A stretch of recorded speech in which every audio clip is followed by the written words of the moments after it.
سرسبز اس گلزار کے یہ پھول یہ عطار کے مردہ دلوں کو دے جلا ہادی ہے طلبگار کے الحمدللہ رب العالمین والصلاة والسلام علی خاتم النبیین اما بعد فاعوذ باللہ من الشیطان الرجیم بسم اللہ الرحمن الرحیم الصلاة والسلام علیک یا رسول اللہ وعلی آلک واصحابک یا حبیب اللہ الصلاة والسلام علیک یا نبی اللہ وعلی آلک واصحابک یا نور اللہ۔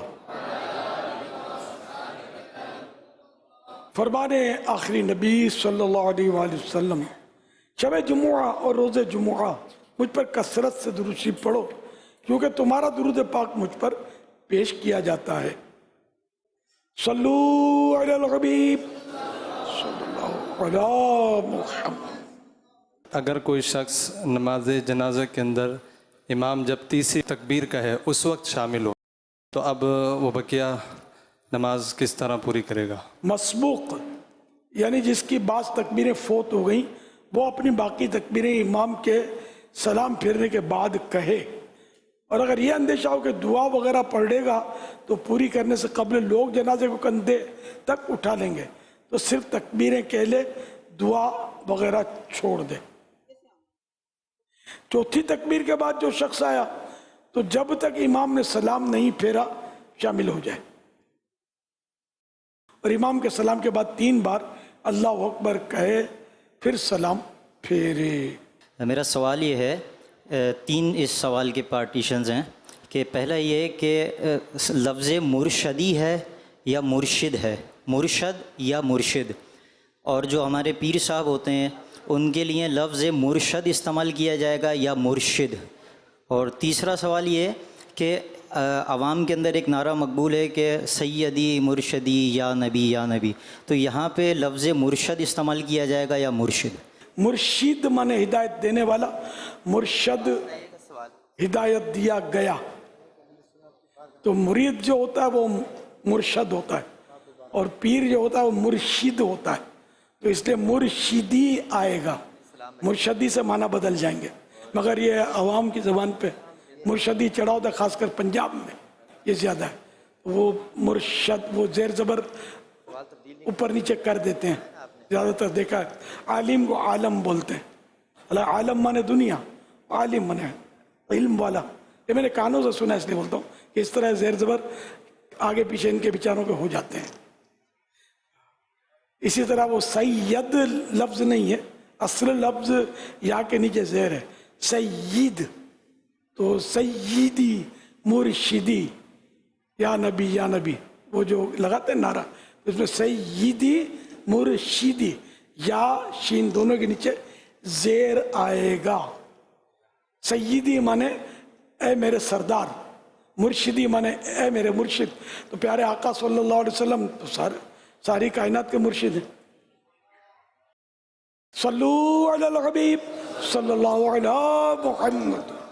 امیر اہل سنت دامت برکاتہ العالیہ کی بارگاہ میں عرض یہ ہے کہ اپنے پیر و مرشد دامت برکاتہ العالیہ کی بارگاہ میں حاضری ہو یا دیگر مشائخ کرام کی بارگاہ میں حاضری ہو، فقہی مسائل کے علاوہ گفتگو کرنی چاہیے یا وہاں خاموشی سے بیٹھ جانا چاہیے؟ اللہ اللہ، ہاں ادب تو یہی ہے کہ صرف سنیں، اپنی نہ سنائیں۔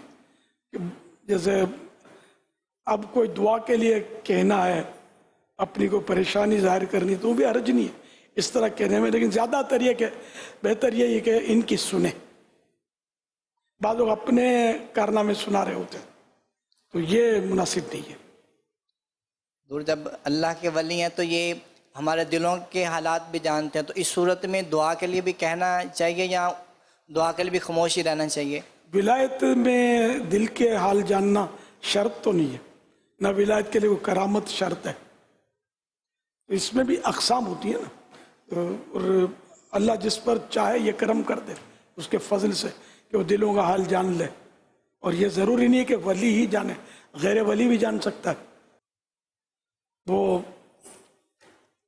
اعلیٰ حضرت رحمۃ اللہ علیہ نے ایک موقع پر کسی نے مطلب جب بتایا کہ فلاں غیب کی باتیں کر رہا ہے وغیرہ، تو اس پر ارشاد فرمایا کہ ایک بزرگ کے پاس بادشاہ حاضر ہوا، تو بزرگ کے پاس کچھ نذرانے میں سیب آئے تھے، ایپل.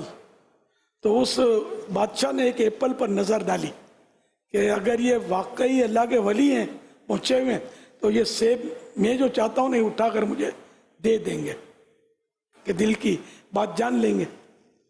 تو اس بزرگ نے کہنا شروع کیا کہ میں سیاحت پر تھا، میں سفر پر تھا، میں تو ایک جگہ میں پہنچا تو وہاں ایک شخص کے پاس بڑا باکمال گدھا تھا.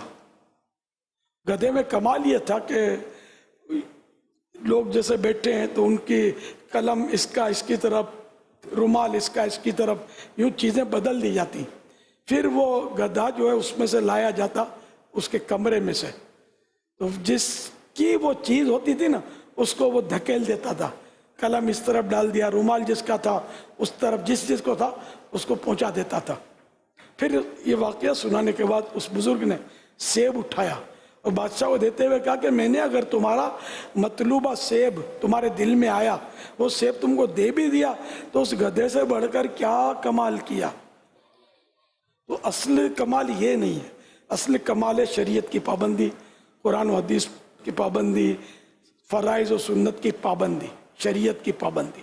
ہم لوگ یہ نہیں دیکھتے. بعض اوقات کوئی ایسے ہوتے ہیں وہ جن کے پاس موکل ہوتے ہیں یا کوئی ایسے، پھر یہ بتا دیتے ہیں وہ بتا دیتے ہیں، بعض اوقات سی باتیں بتا دیتے ہیں، بعض اوقات اندھیرے میں تیر مارتے ہیں، کوئی صحیح لگ جاتی ہے کوئی غلط ہو جاتی ہے، تو یہ بہت پہنچا ہوا ہے. اب نماز نہ پڑھے، روزہ نہ رکھے، وہ یہ پہنچا ہوا ضرورت ہے. حصہ شخص پہنچا ہوا واقعی ہوتا ہے لیکن وہ اللہ تک نہیں، شیطان کے قدموں تک وہ پہنچا ہوا ہوتا ہے. اس لیے اصل شریعت کی پابندی ہے. کسی بڑے بزرگ کا واقعہ ہے کہ کوئی شخص ان کی صحبت میں ایک عرصے تک رہا، پھر یہ جانے لگا کہ میں چلا. کیا ہوا؟ بولا میں اتنے عرصے تک رہا، آپ نے کوئی کرامت ہی نہیں دیکھی میں چلوں. تو آپ نے فرمایا کہ کوئی فرض چھوٹتا دیکھا میرا؟ نہیں. کوئی واجب چھوٹتے ہوئے دیکھا؟ نہیں. کوئی سنت میں نے چھوڑی تو نے دیکھی؟ نہیں. وہ اس سے بڑھ کر کیا کرامت ہے؟ تو اس لیے مطلب ہم لوگ جو ہے نا ظاہر بین ہیں. ہم کو کوئی مطلب ہے کہ وہ کوئی انوکھی سی بات بتا دے نا، ہم بولے یہ پہنچا ہوا ہے، او پہنچا ہوا ہے.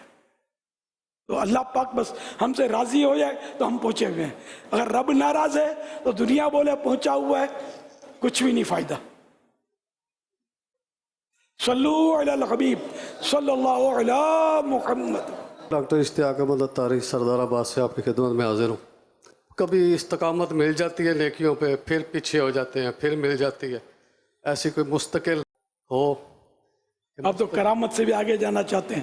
مستقل گناہوں سے پرہیز ہو اور بس نیکیوں کا سلسلہ، اس کے لیے کیا کیا؟ الاستقامت فوق الکرامہ. استقامت کرامت سے بھی بڑھ کر ہے، اس پر بھی یہ ہے مقولہ. تو اللہ پاک استقامت دے تو ہمیں کوشش جاری رکھنی چاہیے. دل لگے نہ لگے کرتے رہیں کرتے رہیں کرتے رہیں تو اللہ نے چاہا تو استقامت بھی مل جائے گی. اونچ نیچ تو چلتی رہتی ہے، تقریباً ہر ایک کے ساتھ چلتا رہتا ہے. اور گناہ نہیں ہونے چاہیے، گناہ تو ایک بھی نہیں ہونا چاہیے. امیر اہل سنت سے میرا سوال یہ ہے، جیسا کہ ہر فصل پر عشر ہے، تو لائیو اسٹاک کا چارہ یعنی گھاس بھی ایک فصل ہے، اور میں بھی کچھ یہ فصل کاشت کرتا ہوں جو کہ مارکیٹ میں فروخت نہیں کرتا، اپنے جانور ہیں ان کو چارے کے طور استعمال کرتا ہوں. کیا اس پر بھی عشر ہے؟ گھاس وغیرہ کچھ ایسی چیزیں ہیں جن سے عموماً زمین کے منافع حاصل کرنا مقصود نہیں ہوتا، نہ وہ باقاعدہ طور پر کاشت کی جاتی ہے. اس وجہ سے ان چیزوں کے متعلق فقہاء کرام نے عشر واجب نہ ہونے کا حکم بیان فرمایا، لیکن ساتھ ہی یہ وضاحت بھی کر دی کہ زمین کو اگر ان چیزوں میں مشغول کر دیا اور یہ چیزیں باقاعدہ کاشت کر دیں تو ان میں بھی عشر واجب ہوگا. اس میں یعنی کہ پھر کب عشر کب واجب ہوتا ہے اور کب آدھا عشر واجب ہوتا ہے، یہ پھر اس کی الگ تفصیل ہے.